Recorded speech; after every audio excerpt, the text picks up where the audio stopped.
دیکھیں، اکثر ہمارے ذہن میں ایک بات آتی ہے نا کہ اگر کوئی انسان بہت روحانی یا اسپریچول ہے تو وہ تو بالکل پرفیکٹ ہوگا، اس سے تو کوئی غلطی ہو ہی نہیں سکتی۔ لیکن آج ہم جس چھوٹی سی مگر انتہائی گہری تحریر کا تجزیہ کرنے والے ہیں، وہ اس پورے کانسیپٹ کو، پرفیکشن کے اس متھ کو بالکل بدل کر رکھ دیتی ہے۔ ہم اس بات پر غور کریں گے کہ آخر ایک مضبوط دل اور حقیقی ایمان اصل میں ہے کیا۔ یہ ان سب کے لیے ہے جو کبھی نہ کبھی اپنی چھوٹی موٹی خامیوں کی وجہ سے خود سے تھوڑا مایوس ہو جاتے ہیں۔ تو چلیے بنا کسی دیر کے اس دلچسپ اور فکر انگیز موضوع کی گہرائی میں چلتے ہیں۔ اب اس ساری بات کا جو سب سے بنیادی سوال ہے وہ یہ ہے کہ کیا ایمان کے دل میں داخل ہونے کا یہ مطلب ہے کہ انسان سے کبھی کوئی گناہ نہیں ہوگا؟ ذرا اس پر ٹھنڈے دماغ سے غور کریں۔ یہ ایک ایسی الجھن ہے جو ہمارے معاشرے میں بہت عام ہے۔ ایک عام تصور یہی ہے کہ اگر کسی کا ایمان سچا ہے تو اسے تو بس کمپلیٹلی فلالیس ہونا چاہیے، کوئی داغ نہیں، کوئی غلطی نہیں۔ لیکن کیا سچ میں ایسا ہے؟ کیا دل میں ایمان آنے کے بعد انسان سے کسی خطا کا امکان واقعی زیرو ہو جاتا ہے؟ یہ وہ سوال ہے جس نے شاید صدیوں سے لوگوں کو الجھا رکھا ہے۔ اور اس لمبے چوڑے سوال کا جواب کیا ہے؟ جواب ہے نہیں۔ صرف ایک چھوٹا سا لفظ، لیکن سچ مانیے اپنے اندر کتنی بڑی طاقت اور کتنا سکون سمیٹے ہوئے ہے۔ اس تحریر کی سب سے خوبصورت بات ہی یہی ہے، یہ کوئی لمبی چوڑی طویل نہیں دیتی، بلکہ فوراً دو ٹوک انداز میں اس امپاسبل پرفیکشن کے افسانے کو ریجیکٹ کر دیتی ہے۔ یہ ایک لفظی جواب اصل میں ہماری نفسیات کو ایک بہت بڑا ریلیف دیتا ہے کہ ایمان لانے کا مطلب فرشتہ بن جانا بالکل نہیں ہے۔ تو پھر اگر انسان پرفیکٹ نہیں ہے تو حقیقت کیا ہے؟ اصل میکینزم کام کیسے کرتا ہے؟ تحریر میں اس حوالے سے 3 پوائنٹ بتائے گئے ہیں۔ پہلی بات جو بالکل طے ہے کہ انسان ہونے کے ناطے غلطی تو ہوگی، یہ ایک اٹل حقیقت ہے۔ لیکن اور اصل ٹوسٹ یہاں آتا ہے، غلطی کے فوراً بعد کیا ہوتا ہے؟ یہاں دوسرا اور تیسرا نقطہ سامنے آتا ہے۔ ہوتا یہ ہے کہ دل فوراً معلومات کرتا ہے اور اندر ایک اچانک سا احساس بیدار ہوتا ہے۔ یعنی خطا ہونا کوئی عجیب بات نہیں، مگر اس خطا پر دل کا بے چین ہونا، ایک تکلیف سی محسوس ہونا اور فوراً یہ ریئلائز کرنا کہ مجھ سے غلطی ہوئی ہے، یہ وہ سائیکولوجیکل فیکٹر ہے جس پر سب سے زیادہ زور دیا گیا ہے۔ یہی بے چینی بتاتی ہے کہ دل بالکل زندہ ہے۔ اس کانسیپٹ کو تھوڑا اور کلیئرلی سمجھنے کے لیے اس شاندار اقتباس کو دیکھتے ہیں۔ لکھا ہے، غیبت کرنے کے بعد فوراً دل میں الارم بج جاتا ہے۔ اب خود سوچئے یہ کتنا ماڈرن اور ریلیٹیبل میٹافر ہے۔ الارم کے کانسیپٹ سے ہم سب کتنے اچھی طرح واقف ہیں، چاہے وہ صبح اٹھنے کا الارم ہو یا کسی بلڈنگ کا سیکیورٹی الارم۔ یہاں روزمرہ کی ایک عام عادت یعنی غیبت کی مثال دی گئی ہے جو باتوں باتوں میں ہو ہی جاتی ہے، لیکن جیسے ہی یہ ایکشن ہوتا ہے نا، ایک سچے دل کا جو اپنا انٹرنل سیکیورٹی سسٹم ہے وہ ایکٹیو ہو جاتا ہے اور فل والیوم پر الارم بجنے لگتا ہے۔ یہ وارننگ ہوتی ہے کہ لمٹ کراس ہو رہی ہے۔ اب اس انٹرنل الارم کو تھوڑا پریکٹیکلی سمجھتے ہیں۔ یہ اصل میں وہ ندامت اور آگاہی کی گھنٹی ہے جو ہمارے دل میں بجتی ہے۔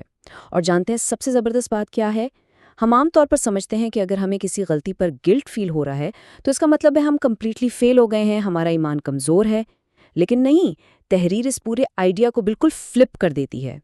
اس کے مطابق یہ جو الارم بجتا ہے، یہ جو گلٹ ہوتا ہے، یہ ایکچولی اس بات کا الٹیمیٹ پروف ہے کہ ایمان زندہ ہے، ایکٹیو ہے اور پرفیکٹلی ہیلدی ہے۔ سمپل سی بات ہے، اگر ایمان نہیں ہوگا تو کوئی الارم بجے گا ہی نہیں، کوئی بے چینی نہیں ہوگی۔ تو یہ جو ندامت ہے یہ فیلئر نہیں، یہ زندہ ایمان کا ثبوت ہے۔ اچھا، اب الارم تو بج گیا، لیکن آگے کیا؟ یہاں ہمیں ایک پراپر ایکشنیبل ایڈوائس ملتی ہے، ایک طرح کا ریسیٹ فارمولا کہہ لیں اسے۔ جب بھی یہ اندرونی الارم بجے تو بس 2 سمپل سٹیپس لینے ہیں۔ پہلا سٹیپ، فوراً توبہ کرنا، یعنی اپنی غلطی ماننا اور اس سے پیچھے ہٹ جانا۔ اور دوسرا سٹیپ، فوراً کوئی بھی نیکی کا کام کرنا۔ یہ صرف ایک جگہ بیٹھ کر پچھتانے کا سبق نہیں ہے، بلکہ فوری ایکشن لینے اور کچھ پازیٹیو کرنے کا فارمولا ہے۔ غلطی کے بعد مایوس ہو کر فریز نہیں ہونا، بلکہ یہ 2 سٹیپس لینے ہیں۔ اس کے پیچھے کی لاجک جانتے ہیں؟ ایک بے حد طاقتور اصول، نیکیاں گناہوں کو مٹا دیتی ہیں۔ یہ کتنا امپاورنگ رول ہے اگر ہم اسے سچ میں سمجھیں۔ اسے ایک بالکل میکینیکل رول کے طور پر پریزنٹ کیا گیا ہے، بالکل کسی میتھ کے فارمولا کی طرح، کہ نیگیٹو کو کینسل کرنے کے لیے اس میں پازیٹیو ایڈ کر دیں۔ یہ اصول ہمیں بے بسی اور ہوپلیسنس سے باہر نکالتا ہے۔ یہ بتاتا ہے کہ ہمارے پاس اپنی غلطیوں کو بیلنس کرنے کی اور اپنا ریکارڈ کلیئر کرنے کی پوری طاقت موجود ہے۔ اور اب ہم اس پورے تجزیے کے سب سے اہم پیراڈائم شفٹ پر آ گئے ہیں۔ یہاں دو چیزوں کا ڈائریکٹ کمپیریزن ہے۔ ایک طرف وہ پرانا ان ریئلسٹک کانسیپٹ ہے کہ ایمان کا مطلب ہے 100% پرفیکٹ اور بے عیب ہو جانا، اور دوسری طرف اس تحریر کی پیش کردہ حقیقت ہے کہ ایمان کا اصل مطلب ہے خود کو بار بار، جی ہاں بار بار واپس صحیح راستے پر لانا۔ یہ ڈفرنس بہت ڈیپ ہے۔ پرفیکشن تو ایک کمپلیٹلی اسٹیٹک چیز ہے نا، جو پریکٹیکل ہی نہیں، لیکن خود کو بھٹکنے کے بعد واپس لانا یہ ایک کنٹینیوس، ڈائنامک اور لچکدار پروسیس ہے۔ یہی ریزیلینس اصل چیز ہے۔ جسے ہم اس پوری ڈسکشن کا کلائمیکس کہہ سکتے ہیں، وہ صرف ان دو الفاظ میں چھپا ہے، ایمان یہی ہے۔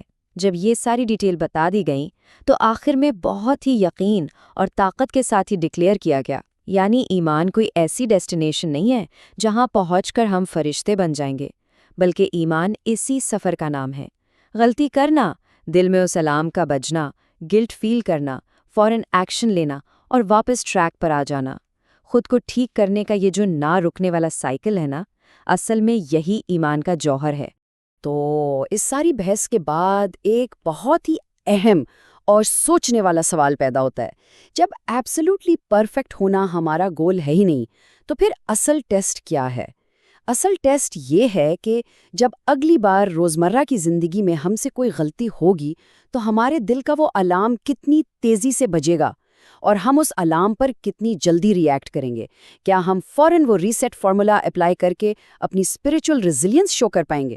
یہ وہ سوال ہے جو ہمیں خود سے پوچھنا چاہیے، اور یہی وہ سیلف اویئرنیس ہے جو حقیقی کامیابی کا راستہ ہے۔